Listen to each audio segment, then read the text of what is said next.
I'm being ghosted by my girlfriend. Well, probably not a girlfriend anymore, I guess. Hey, by the way, welcome to Socially Inept Dots. My name is Clint. If you guys could, please like, comment, subscribe, and help grow the channel.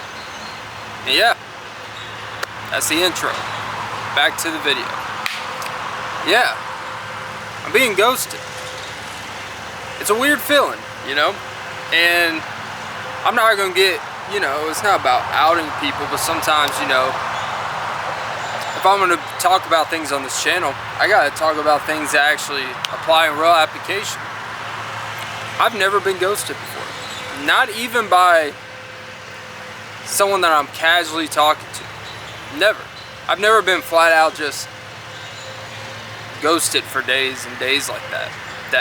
Especially someone that you're seriously involved with. And it's definitely an odd feeling. But with each day, you know, I reached out the first day or two, like, hey, everything good? You know, just let me know you're alright, all that good stuff. And nothing. And part of you wants to worry about X, Y, and Z, and then part of you wants to be like, you know what? I can only control what I can control. I'm not going to feel guilty for reaching out and hold myself and feel like shit because someone feels a certain type of way towards me. You could go in your mind about everything that could be happening. But ghosting and just flat out ignoring someone that you're involved with, it kind of tells you everything you need to know. Everyone goes through things, right? But if during that time that someone's ghosting you, quote unquote, and ignoring you, because eventually they're probably going to reach out, even if they flat out they don't want to be with you anymore, they're going to reach out like a week or two and then want to talk and explain some shit. In reality, at that point, if you're really a healthy individual, you probably should just say, I actually have no interest in hearing it. And what it's gonna do probably, and this is definitely projecting, but they're gonna feel like, see, you know what, that's why I didn't want to X, Y, and Z anymore. You're this, you never care to listen to me, you don't have any empathy and all this stuff. Like, then they'll start rationalizing why they ghosted you. When in reality, the more time you have to distance yourself from something because it's being forced upon you, you stop rationalizing a lot of BS. You start seeing things for what it is. It actually clears it up. Sometimes we get in our own way enough that sometimes something drastic or harsh has to happen for you to see it. And like, you know, the fucked up part is the past couple days that this has been happening, it's been approximately like essentially almost 3 days now since last time we texted or communicated. And especially when it didn't leave on a bad note. It was normal late night texting, you know, whatever, and everything was good. And just boom. Nothing. So what I've realized is, you know, I think two things could be true. You can care for someone, have feelings for someone, but when that distance is forced, when it's, look, I'm someone, I like doing stuff on my own time anyways. I don't need someone's time or conversation, or I don't need to hang out with someone all the time to feel validated. I have things I enjoy by myself, like this, like going to the gym. After this, I'm gonna go to this park and actually like do some cardio, you know, challenge myself, do something different. And sometimes what it does is you're like, you know, as fucked up as it sounds, my life is not any worse without this person. That doesn't mean that this person's not a good person, doesn't mean you don't enjoy being around this person, but it's kind of fucked up. And I don't know, maybe it's just actually maturing, where since you don't have that over sensationalization, I don't know if that's a word, I can't even speak, I got a upper bite on my gum or whatever, But when you're kind of more grown and you've been in relationships and you kind of have a more mature, realistic point of view where it's not about the hoops and, you know, earrings when it comes to relationships like that, you don't put that pressure on someone else to make you happy, and you certainly don't have that expectation. That's just not fair to people. So for me, I never worried about, like, you obviously feel weird at times, like damn, like, I know, like, you know, you can't be completely surprised if you've had some tumultuous times in your relationship, if you've definitely been fighting in some capacity a lot in recent memory, a few threatening breakups. So there wasn't, like, I can't say it was completely out of nowhere, but it wasn't like everything was amazing, we've done this and that together, and then we had the greatest weekend ever, and then the next Monday, next week, just nothing. That's obviously not the case. It's been some, not really tumultuous, but lack of anything happening with us because of my financial situation. So I've been kind of saving money and really just kind of making sure that, hey, like, I can't do X, Y, and Z, blah, blah, blah. But the point I'm trying to make is these things happen, and you can't be the victim in it. I'm not a victim here. When you get ghosted, even by someone you're actually in a committed relationship with, you can be upset about it. You can complain about, oh, you know, commitment, and this is just the modern world and society. Or I just look at it in a vacuum between me and this person and be like, you know, over the past 2 days, like, it was kind of weird the first day and yesterday for half the day, and ever since then, it kind of feels just like normal life again. When people show through actions, and there's always breadcrumbs that lead to this stuff. The reason why doesn't really matter. Let's just say, like, the most common thing people are gonna say, oh, she's fucking some other guy. I don't know. She left for a guy probably with money. I don't know. Maybe she just really needs time to herself and doesn't know how to communicate. I don't know. The why doesn't really matter. It doesn't matter if it's because she's going through something. It doesn't matter because she found someone. It doesn't matter if she's just weighing her options. It doesn't matter if she's focusing on X, Y, and Z. The answer is the answer. And we get so caught up in how things happen and the facade, and we feel deceit, but the answer is the answer. I would, you know, sometimes you're gonna find out in shitty ways. It's not like it was confrontational. The immediate, you know, and if she were to reach out later tonight or tomorrow, I would probably listen to see, just to make sure she's not having a mental breakdown or something. But other than that, I've already mentally accepted what is.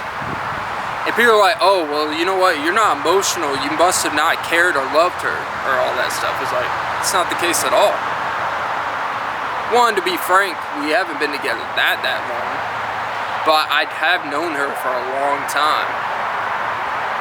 And the point I'm trying to make is ghosting. It's a weird feeling.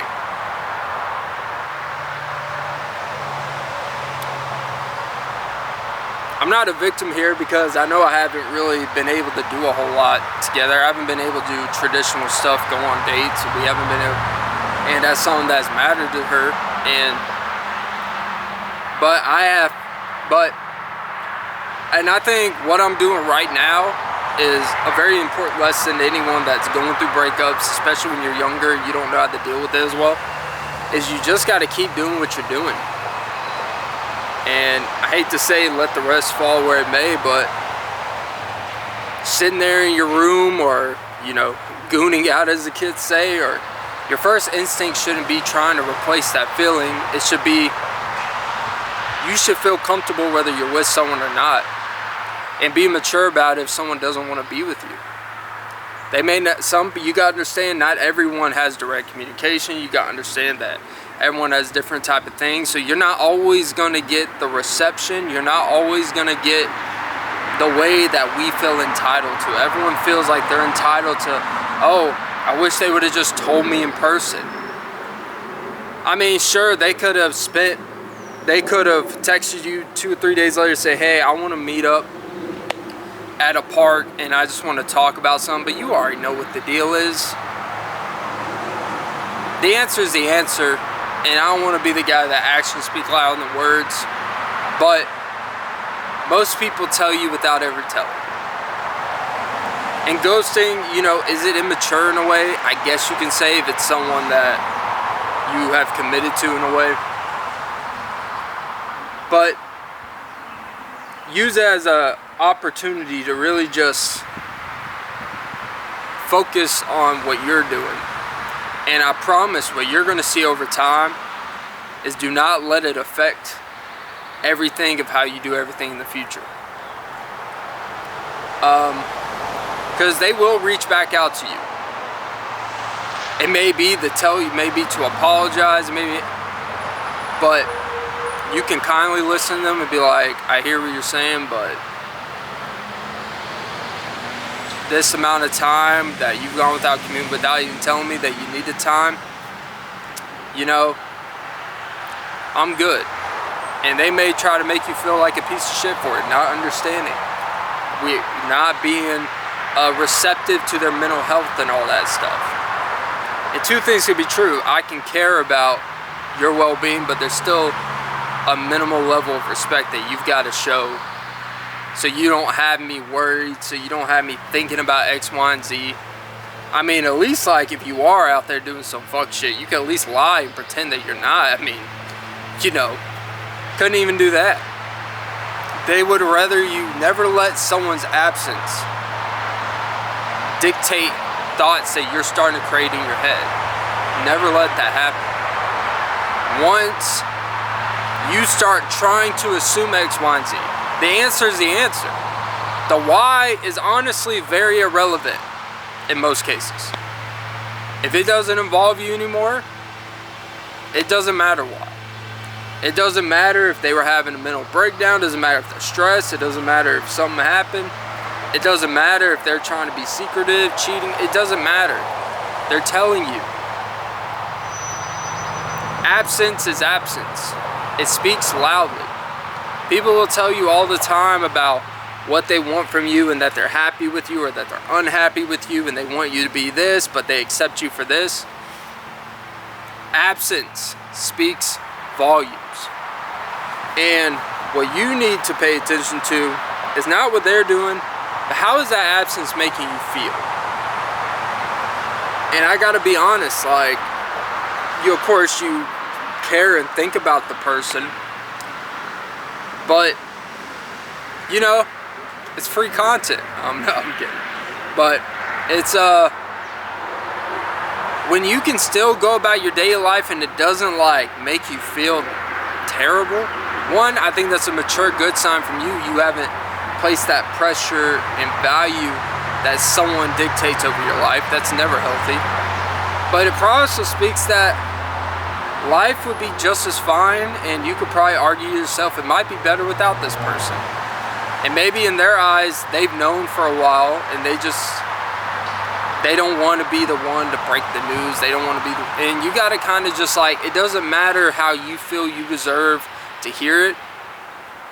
Like, the answer is going to be the answer. And the worst thing you could do is, when you do have feelings and attachments, to talk about possibly working things out when the inevitable is probably going to happen. Especially if it's very early on in the relationship. It's almost always best to just, like, there's no reason for y'all to really try to make everything work all the time. I think we are so afraid that if we don't show so much effort, if we don't do X, Y, Z, but we're not showing enough to someone to show that we care. But I think also you gotta look at, like, if it's this many problems this early on, they typically don't get a whole lot better over time. The natural process of typically normal health is typically pretty good. It's typically unexpected. It's typically pretty easy going early on. Doesn't mean you don't have conflicts or things but if it's just so hard, if you guys are fighting every day and arguing from day one, and things have changed very early in the relationship, if you guys haven't been together for at least a couple years, and that's when things start breaking down, that's when the disconnect really starts happening, it's always best to just end it. Because that's almost like fate. That's kind of like the universe's way of saying, hey, something's not right here. And in the back of your mind, you kind of always knew. But even though you know better at this age, you still like, hey, you know, I care about this person, I'm gonna try. But the most important part is you can always try without compromising yourself. That's why it's important to still regulate yourself, not to do so much so early where it takes away from stuff you enjoy, things that matter to you, things you're working towards, because at the end of the day, you can control those things. You cannot control what someone feels towards you all the time. We can't. All we can do is be ourselves authentically, display what matters to us, live by that, have standards, have beliefs of what we want, explain that, and then over time, if things aren't matching up, whether you're not meeting their expectations or vice versa, at a certain point you gotta accept it, and either accept this person for who they are and adjust your reality and expectations with this person, or accept it that it's not really for you. And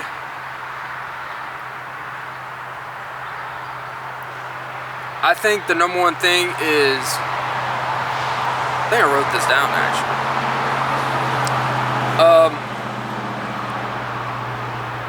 It's a weird feeling. You go through acceptance of reality.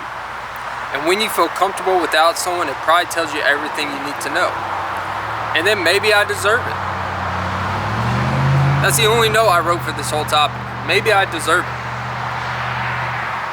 Not that I did something directly to make someone just completely discard me into the wind. But maybe I wasn't consistent day in and day out. Maybe my situation never got better in enough time to make this person feel that I was everything I said I am. You can know who you are deep down, but someone either really believes in you or they don't. And that's where, as a human, you have got to come to an acceptance with who you are. And the older you get, it's more about not hating the individual for not wanting you. We take this stuff so personal.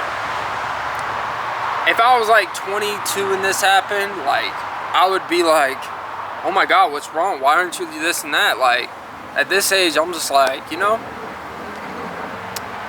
I'm okay. It hasn't changed what I do on a daily basis, which I'm very proud of.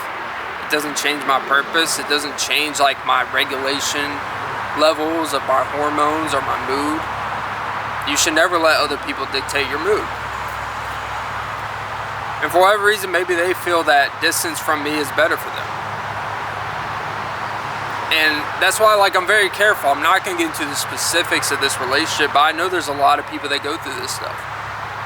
And look, I say like, we haven't officially broken up, but when someone ghosts you for almost 3 days that you're with, and there's no immediate indication of why that is, you kind of have to mentally accept it.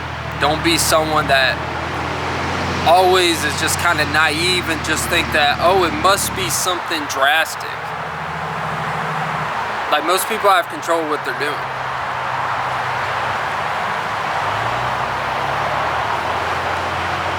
So, I think the number one thing is just learn to move on, but don't make your immediate reaction to literally get under someone, but also don't make your immediate reaction to try to replace a person. or to replace a feeling that you feel like you're going to miss. That's one of the worst things you could do.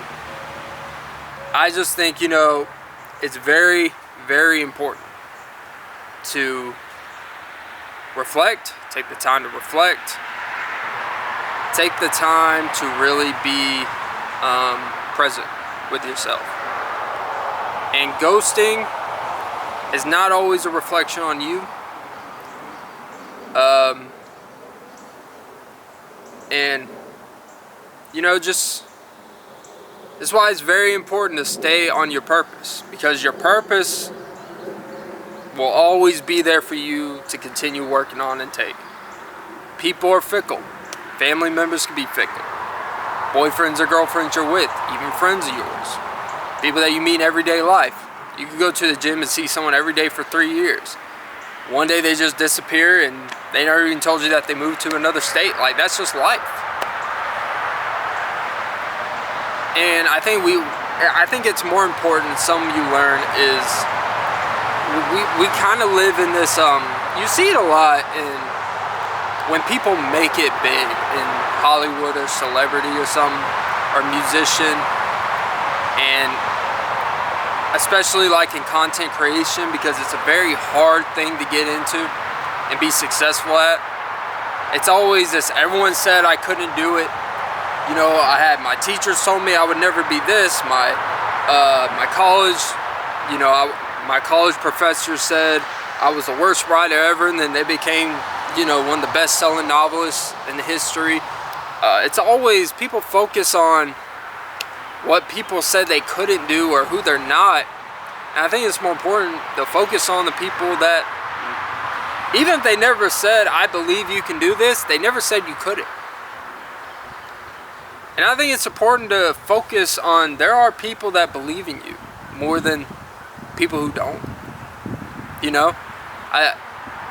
So I think it's important to have that optimistic mindset, not to be all corny. It's not about every time something bad happens to you or something that's not great, you should just completely only focus on the absolute positive shit. But it's important to be able to, like, you know what? This is just a greater opportunity for me to do better without feeling like you're letting someone down, per se, or without that stress. And I think it's more important to focus on who believes in you than who doesn't. I would never spend an ounce of energy if I ever became, let's say this channel had got 200,000 subscribers in a year or two. And I got monetized, started making money, and I started doing great for myself. If I were to go to one of these speeches and be a speaker, I would never be like, I had all these comment sections telling me I suck. I had this one girlfriend that left me. I had 2 girlfriends leave me because I was sucking at trading and I wasn't this. I was told I wasn't this, that, and the other. You know, I would praise my few friends that no matter what, they're always supportive through that process. I would always praise my family for being there for me when life completely flipped upside down for me. I would praise the ones that never said you couldn't do something. Instead of wasting a second of giving some people credence. I think the weirdest thing is why would you have, using that as motivation will just make you a miserable person. Focus on who believes in you, not who doesn't. So that's why it's important to control what you can control. Have your own vision. Ghosting, someone ghosting you that you care about, it's probably happened to every person. Typically it happens like in online dating situations. You may meet someone, hook up with someone once, and they never text you type of thing. When it becomes like someone you were legitimately with and it ghosts, and you know, it's a little bit different. But, you know,